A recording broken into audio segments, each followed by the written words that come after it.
A votação da proposta de reforma tributária ficou para 2021. A informação foi confirmada pelo presidente da Comissão Mista do Congresso, o senador Roberto Rocha.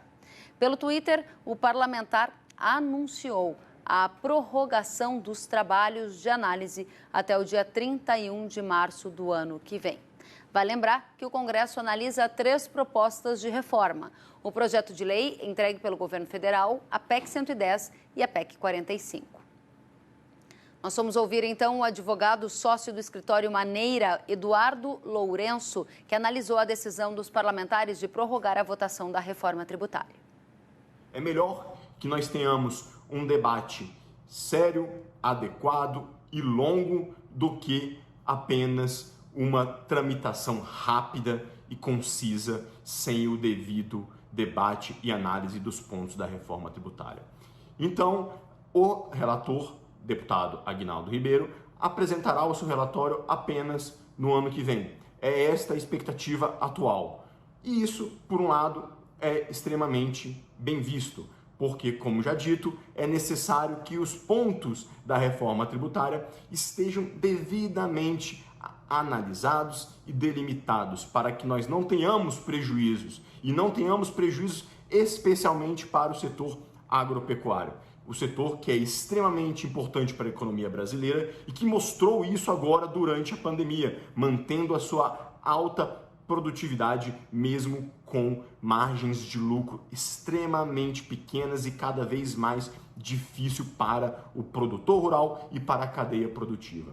Então, na reforma tributária que deverá ser encaminhada no ano que vem, nós precisamos ter o debate amplo e a pressão do setor agropecuário para que não seja este o setor que pagará as contas.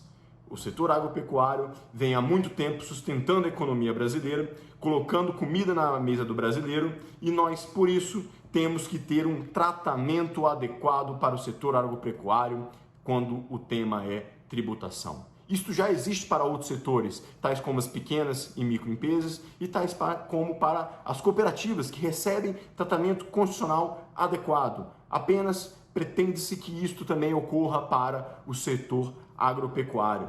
Outros pontos existem e estão sendo debatidos para que não se tenha um aumento da carga tributária, especialmente nos alimentos que chegam à mesa dos brasileiros. Muito obrigada, Lourenço, pela informação, pela análise. Vamos continuar tratando do tema com o comentarista do Canal Rural, Miguel Daúde, que está ao vivo conosco. Boa tarde, Miguel Daúde. Como você avaliou a decisão de adiar a reforma tributária para 2021? Boa tarde, Kellen. Boa tarde a todos. Pois é, Kellen.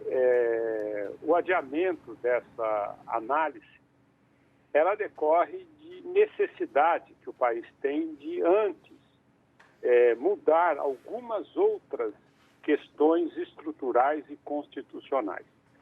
Eu sempre disse isso, você não consegue fazer uma reforma tributária se você não fizer uma reforma da federação. O que significa isso? A federação ela é composta pelos seus entes, pelos estados, pelos municípios e a própria União. Se você não fizer uma reforma e atribuir a cada ente da federação a sua responsabilidade, o que fazer e com que dinheiro fazer, você não consegue fazer reforma tributária, né?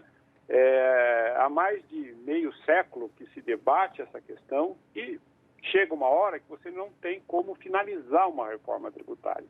Então, primeiro, a reforma da federação. Agora, para você reformar a federação, Kelly, você tem que reformar a questão política, porque você não pode viver num país como nós estamos vivendo, onde os partidos políticos, você vê agora, né? Nós temos um candidato à presidência da Câmara e um candidato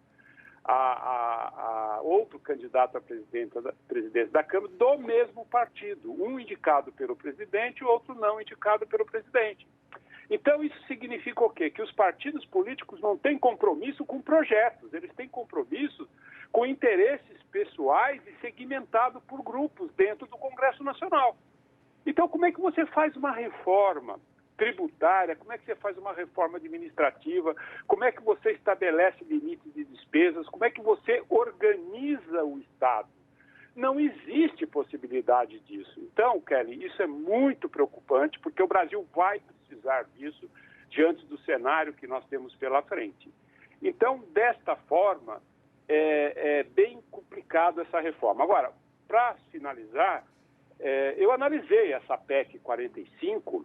Olha, Kelly, se isso for, essa PEC for implementada da forma como está ali, o agronegócio vai ser altamente penalizado. Agora, a gente não ouve, a gente ouviu hoje o presidente da República pedir aos deputados do agro, olha, vamos ajudar, mas espera aí, o sistema do agro não está sendo ajudado, ele está sendo penalizado em todas as suas etapas. Tá então, certo. A desorganização do Estado, ela é muito grande e, olha, eu acredito que nós não vamos ter uma reforma adequada enquanto nós nos organizarmos para poder enfrentar os nossos desafios daqui para frente. Kelly. Obrigada, Miguel Daúde. Boa tarde para você. Boa tarde. Até amanhã.